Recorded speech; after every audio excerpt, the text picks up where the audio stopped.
Hi there. Gave me a bit of a fright. Thought I was in here alone. I'm Al. Well, here I am. I'm sorry, I didn't catch your name. Really? That's strange.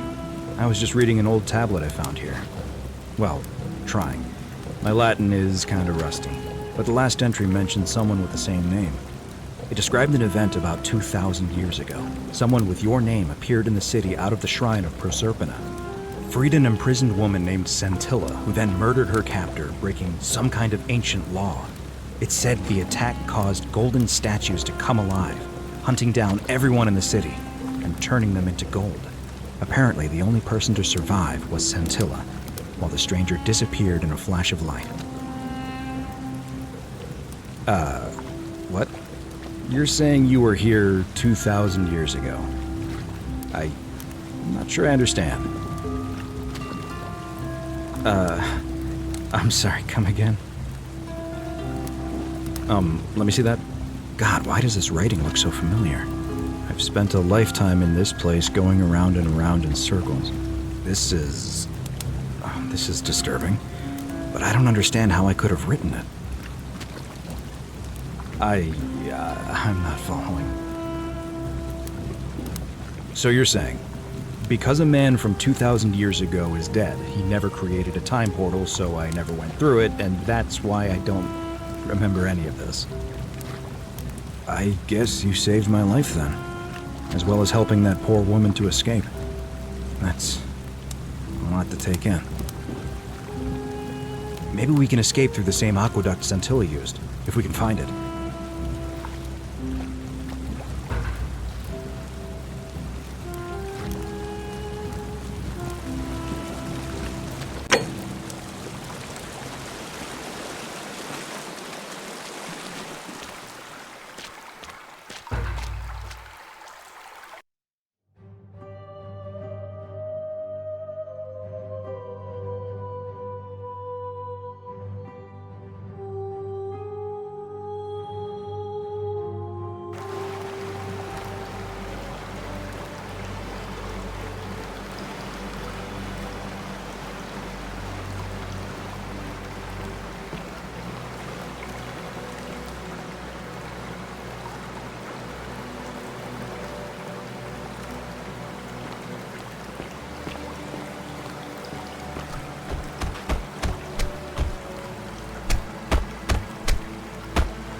I'm gonna pause here for a moment and make sure nobody else has ever lured into this temple. You go on ahead, and I'll be there soon.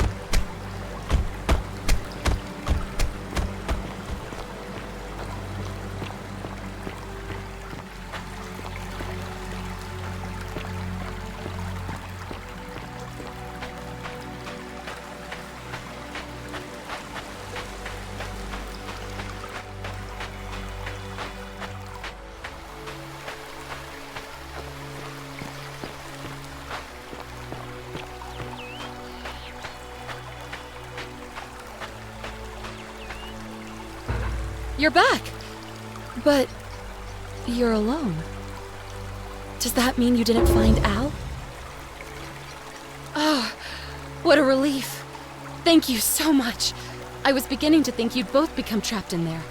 Why don't you tell me what you discovered, while we wait? Ah, I see. I thought you might. Well, now you know. I suppose you have questions. You can just call me Charon, if you like. I am sorry I was not completely honest with you when we first met. I do not enjoy deceiving people. Believe me, I do not. But I have learned, from 5,000 years of experience, that most people find comfort in familiarity, in gradual change, and coming to see the truth in their own time.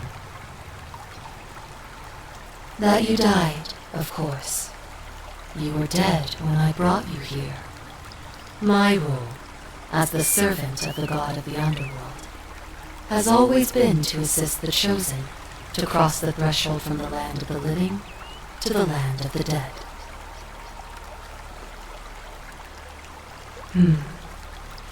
Usually, when people do not remember how they died, it is because they suffered a terrible trauma. Most souls would rather not remember. Ask yourself honestly, do you really want to know? As you wish. You were murdered. You were exploring an old tomb when you discovered a cache of forgotten relics, including 2 silver coins of ancient origin. Unfortunately, as you emerged into daylight, you were set upon by 2 thieves. A nearby hiker saw the scuffle break out and leapt to your aid, trying to help you recover your bounty. You both fought bravely, but your assailants were armed, and you were not. There was nothing you or your ally could have done. He died instantly at the scene, and you followed a few hours later. That man's name was Al Worth. You were each in possession of a sacred coin, called Karen's Opal by some, and so it was my duty to bring you here. Perhaps you have heard the tales of the Greeks and Romans burying their dead with a coin in their mouths to pay the ferrymen for passage across the river. Well, those stories contained a seed of truth, but not any coin would do. A long time ago, my master created 1,000 silver coins and had me distribute them across the world. My orders were simple. Whenever a person died in possession of a coin, I was to locate them and ferry them here. That is a question you would have to ask him, if that were still possible, in light of the path you have chosen. I am just his servant, doing his bidding. Only now, I find myself bereft of purpose. You see, the coins on you and Al were the last of the 1,000 in existence. There is nobody else to ferry here, nobody to keep you company. After 5,000 years, the underworld has finally run its course. I see no point in keeping you here, but I have to ask one thing, that you keep this to yourself. Look! Here comes Al now. Al! It's so good to see you. You were gone so long I thought I'd never see you again. Kinda lost track of time in there. You wouldn't believe what we found. The ruins of a long-forgotten city. And there was a tablet describing an event 2,000 years ago. Supposedly, the city was destroyed when a woman murdered a tyrant with the help of, well, my new friend here. I know how crazy that sounds. Maybe not that crazy. That woman. I don't suppose her name was Scintilla? How could you... What? She left a tablet of her own. I stumbled across it while I was waiting here. I think she meant for you to read it. Here, take a look.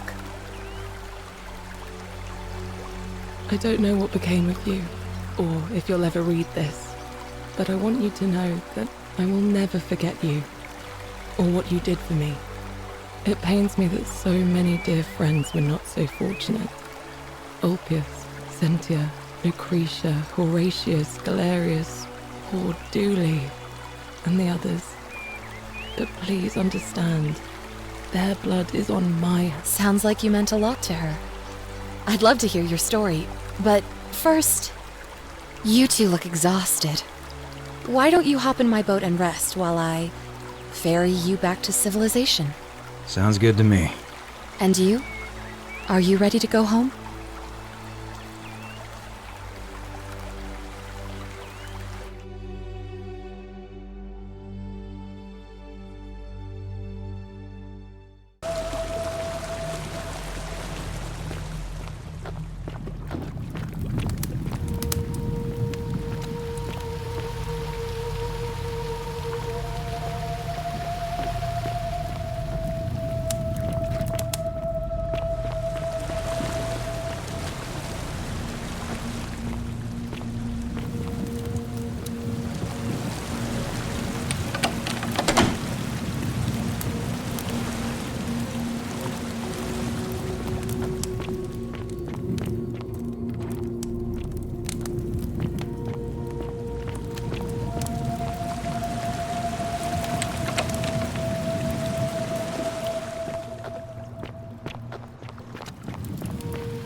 Greetings and salutations.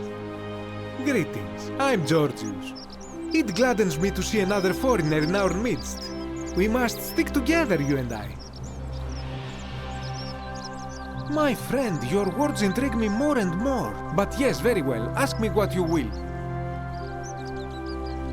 And in a city full of Romans you are asking me? Because I am Greek. Let me tell you something about Greeks and Romans. My name is Georgios, yes. But the Romans, they do not care. They hear me say Georgios and they think, ah, he must mean Georgius. Good Roman name. They do this all the time. They see us worshipping Zeus, they copy us but call him Jupiter. They take Hades and call him Pluto, Persephone, Proserpina. I am flattered that they copy our ideas, but why must they change the names? Do they want credit for making it all up? Do they want to forget where it came from? At first, I pull my hair out.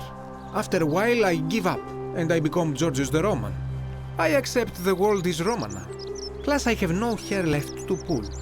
But my point is this. If you want to know who stole an old Greek name, look no further than the sticky-fingered Romans. The plaque you seek was pilfered from a collection of old Greek relics by none other than Dully.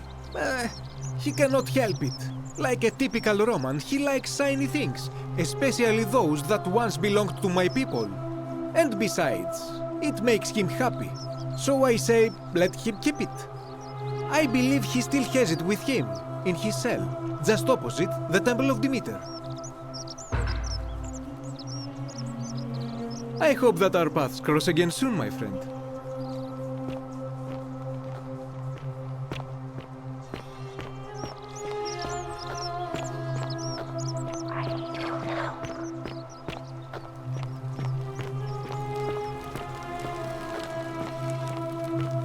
Hello?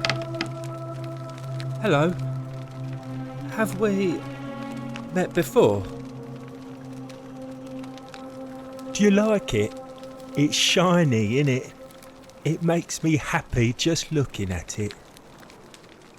But if I gave it to you, then I wouldn't have it anymore, and I'd be sad.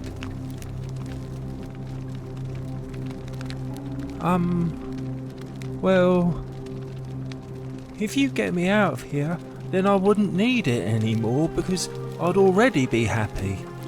Then you could have it, and you'd be happy too. Galerius already tried that.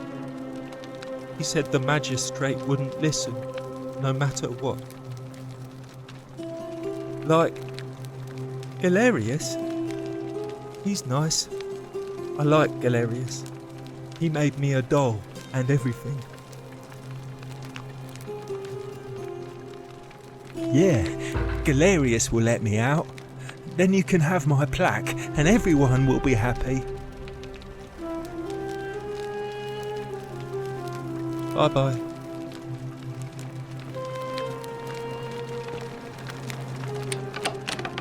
Hello. Have we met before? Bye-bye.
Cerberus lifts his triple head and lets out his threefold braying. Livia, would you stop muttering like Medea over a cauldron? You'll scare away my customers. They follow their trades, imitating their previous lives, but they are ignorant. This again. You're in a world of your own, aren't you?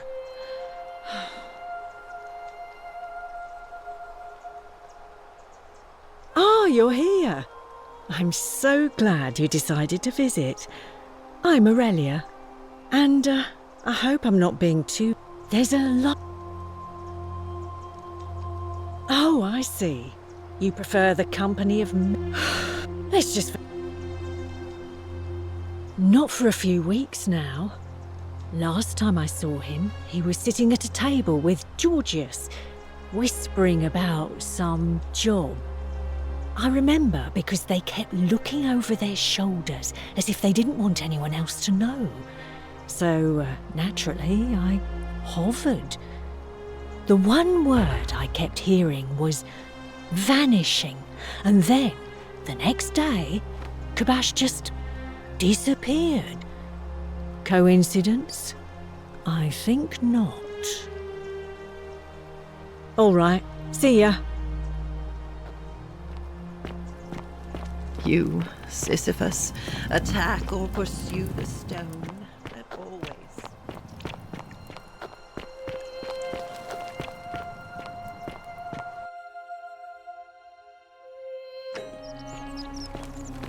Welcome to my humble store. Hello again, my sartorial friend. What is on your mind? Ah, I knew this day would come. I do not wish to lie to you, my friend, but even discussing this matter is dangerous. Please, let us leave the live coals safely beneath the ash.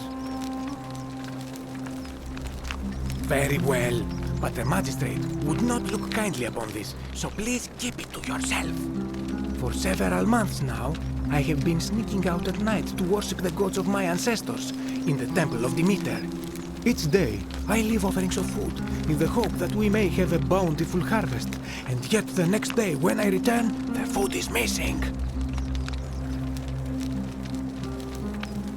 So I ask, who or what is devouring the food in this temple? Stranger still. Once I sat in front of my shop like the 100-eyed Argus until dawn to see if I could spot a thief going in, but do you know what I saw? Nothing! Nobody entered, and yet when I went to take a look, my offering was gone. It is bizarre, is it not? When I told my friend Kabash of this at the tavern, he offered to help investigate. He went in, and to my dismay, he was never seen again. It is the only Greek temple in the city. Head towards the baths, and it is the last building on your right. I do not think you should pursue this, my friend. It would break my heart to be responsible for 2 people disappearing. But you do not strike me as a kind of person to be deterred by such warnings, so just be careful, I beg you.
Ah, a visitor.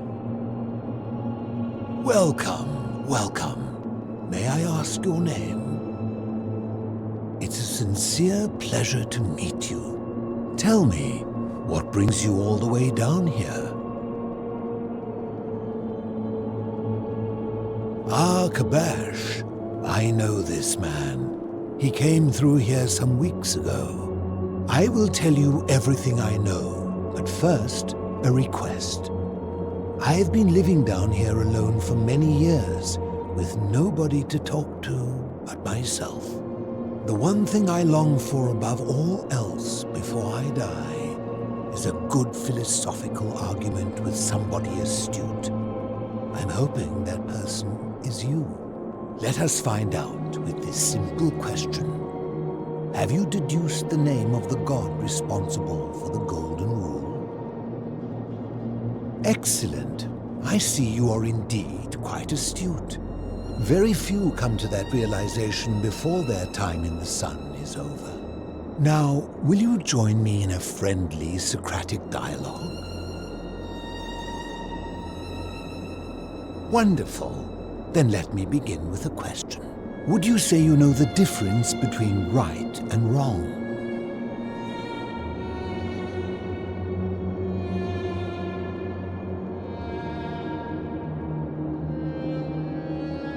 And to what extent? In every situation? So, you're not entirely confident. That is quite sensible. Indeed, I'm reminded of something Socrates once said. To paraphrase, better to know that you know nothing than to know nothing and think that you know. It is because knowledgeable people have learned enough to know they know very little. In the broader scheme of things. You see, out there in the world, being uncertain about right and wrong was acceptable because our mistakes rarely had consequences. So we would tell lies and bend rules and turn a blind eye and rationalize, and yet still find a way to think of ourselves as good people. But under the Golden Rule, morality matters. The slightest wrongdoing could result in a mass execution. So to navigate this maze, we would have to be certain about the difference between right and wrong. Wouldn't you agree?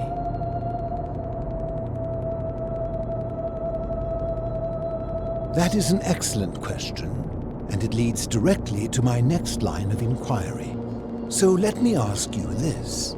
Is there one system of morality which is always perfectly correct, which you could follow in every situation and always do the right thing?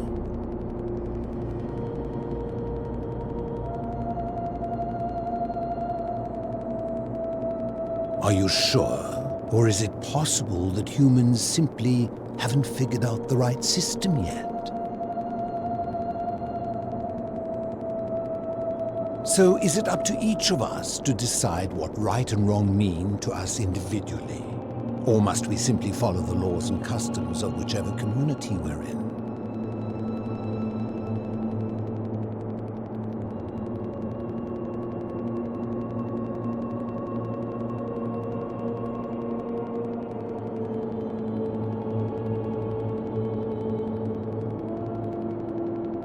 So if a man feels that stoning to death his unfaithful wife is right, then is it right? I agree, but why? Didn't you just say right and wrong depends on the individual?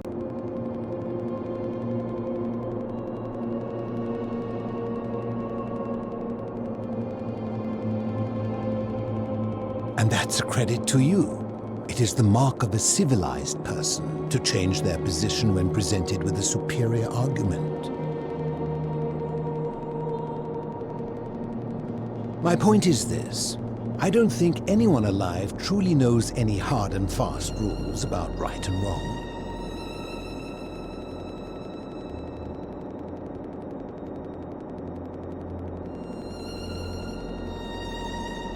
Surely you would agree there are circumstances where an exception may be made, such as where it is necessary for self-defense or to prevent a greater evil. For any rule, you can imagine there are countless situations in which that rule may be suspended, and those situations are impossible to codify. If there is one thing I have observed about rules, it is that virtuous people do not need them, and evil people will always find a way around them.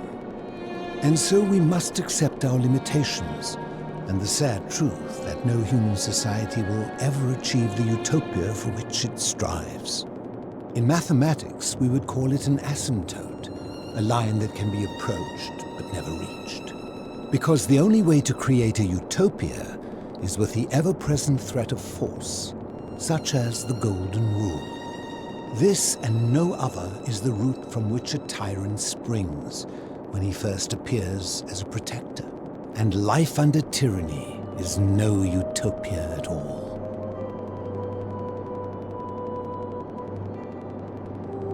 I'm glad to hear that. In any case, thank you for humoring an old man. I would be happy to answer your questions.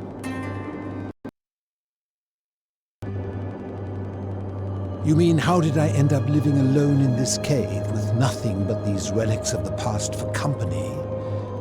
It's a long story. I was a quarrelsome young man. At 19, I left Corinth for Rome to study rhetoric at one of her finest academies, so I could argue more forcefully. Back then, I used to enjoy verbally sparring with everyone I could, and I was good. One night I found myself in a tavern, in an argument with a drunken mercenary.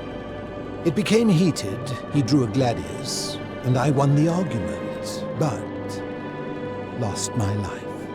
I woke up on the banks of the Styx at a campfire opposite Karen. Of course, I tried to persuade her to let me return, but even with all my skill, I failed. I settled in, made friends, and learned what I could, quickly realizing our little community faced certain death under the Golden Rule. So I began looking for a place to hide underground. Fortunately, I found this place waiting for me. You see, I was not the first to take refuge here. I returned to my friends above, persuaded them to join me, and 12 of us descended for the last time to live out our days hidden from Hades' tyranny. They are one and the same. The Romans call him Pluto, but long before that, my people called him Hades. My generation was wiped out, turned to gold, many years ago. My friends and I were able to avoid the same fate by hiding down here. I think it's safest to assume that if I was to return, Hades would realize that his furies hadn't finished the job, and he'd send them after me again. I fear that if you were to utter my name in the city, even by mistake, that Hades would hear you and know I am still alive. I'm afraid I am the only one left. There were 12 of us in the beginning, but one by one, my friends passed away. Some from malnutrition, others from madness and despair. It has been lonely. Before my unexpected visit from Kabash some weeks ago, I'd not seen another person in many, many years. Living in darkness is not without its challenges. The first challenge is diet. Fortunately, I found that eating fresh fish provides most of the nutrients I need. And sometimes, when there are Greek people living up above, I surface at night and salvage the offerings they've left in the temple of Demeter. The greater challenge is the isolation, so I like to imagine arguments where I argue both sides. But, like so many things in life, arguments are better with a partner. As you wish.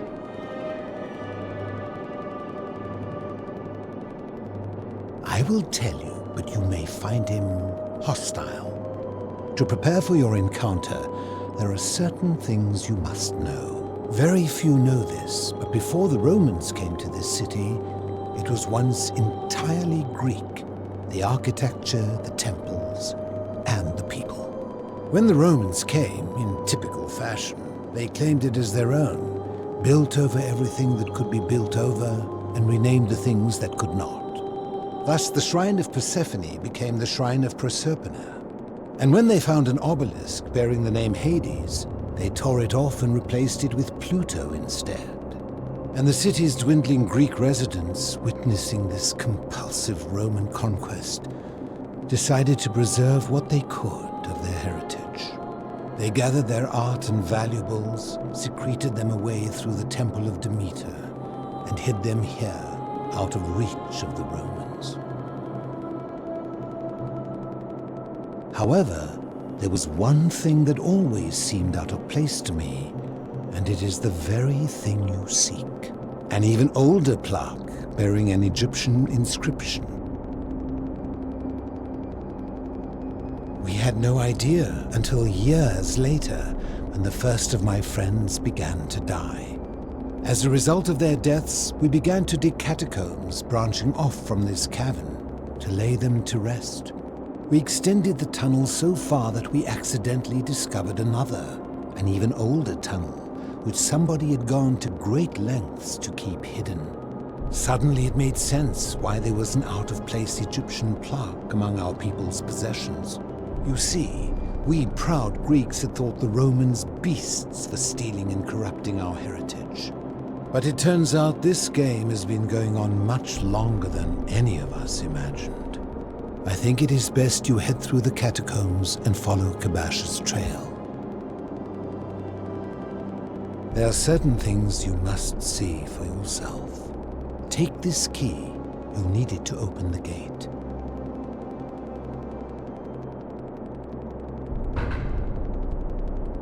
I enjoyed our chat, but please, keep my presence here a secret.